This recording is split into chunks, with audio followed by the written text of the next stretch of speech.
We use the words leader and commander synonymously. We should not forget that there are far more staff officer assignments than there are command billets. And a good staff officer can and should display the same leadership as a commander. While it takes a good staff officer to initiate an effective plan, it requires a leader to ensure that the plan is properly executed. That is why you and I have been taught that the work of collecting information, studying it, drawing a plan, making a decision is 10% of the job, and seeing the plan through is the other 90%. A well-trained officer is one who could serve effectively either as a staff officer or as a commander. You know, this is the conversation that you and I have. We've had it at the muster a few times because and I wrote about it in Extreme Ownership with Seth Stone, and writing on his Humvee window, relax. Here's what you do when you start getting shot at, bro. 1, relax. 2, look around. 3, make a call. And then you and I had a conversation about it, and you were lining it up with the OODA loop. And the last thing in the OODA loop is act. After you decide, you act. And they didn't quite line up because I didn't say execute or act when I put that thing on Seth Stone's board on his window. And the reason I didn't have to say that is because his platoon was like ready to do whatever the hell he said to do, right? They weren't having a problem with execution. He was just having a problem with decide. You were only solving the part that he wasn't doing, so you didn't need to add a component that was already happening with that guy. Yeah. And that's what this is. Getting people to actually do things, that's what he's saying is 90% of the job. Sitting there and coming up with a plan is okay. I mean, it's, there's some small challenges to coming up with a plan, but not really. I mean, if you have time to plan, then you have time to assess different angles and look at things and come up with and try different little courses of actions and run through some war games, some possibilities, and then you got a plan. You're good. But getting people to actually execute that thing, that's what's a challenge. That's where things fall apart, by the way. That's where dreams die. I'm going to tell you that right now. Dreams die in execution.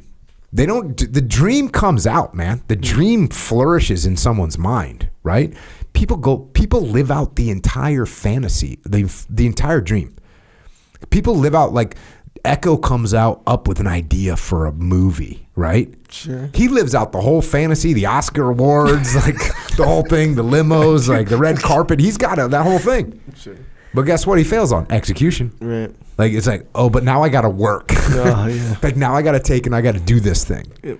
Brutal. So dreams die in that space between decide and act. That's where dreams die. Between idea and execution, that's where dreams die. And that's why a leader's job is to make that execution happen.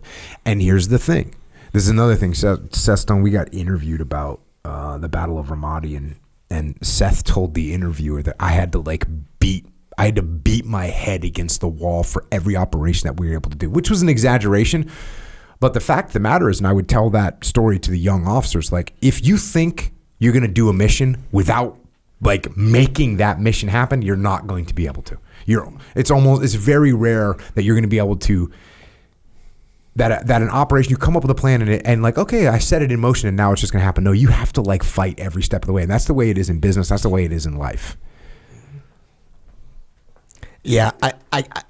I'm picturing trying to convince other people that you need to be on board with when you've come up with a plan, knowing that they're going to have to be on board with that plan. And when he says you're going to beat your head against the wall, I think, like you said, your point is just the amount of sheer work that it takes. You don't just like, hey, you guys, and they're like, cool, and it just happens. It's all the other people and all the things they have to do, and where leadership comes in on that, just to convince people. And I hate to say it, there are times that people are out there that just want to say no. They just want to say no to your plan. Oh, yeah. And you, especially if there's rank involved, you can't just tell those people what to do. You got to lead your way around those things, and they're so much harder than sometimes people give credit for.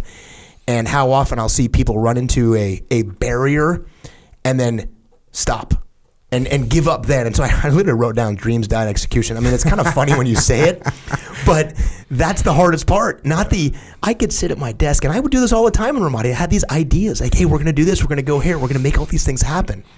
And then reality is in there, and the hardest part about that is the people you have to get on board to making this stuff happen. Not your people going ready to go execute, but all the things that get in the way of to the point where you can go execute that plan.